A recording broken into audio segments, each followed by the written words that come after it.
Guys, anong tawag nyo dito? Oh? May ano, pag ipit yun sa likod pala eh. May ipit oh. Parang scorpio siya eh. You know?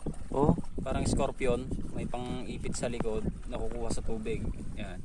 laki mata. Yung ano yung duran-duran sa amin may parang magasmas. Hindi siya maamo siya. Tingnan nyo, maamo. Yung buhay sa tubig, buhay din sa... Maamo siya. Kala ko ito duran.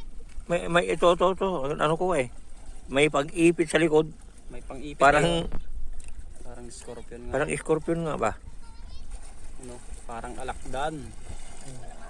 So, Maamo pa. ibig sabihin niyan, may sting. May sting. Oh, maamo siya oh. Lo. Maamo. You know.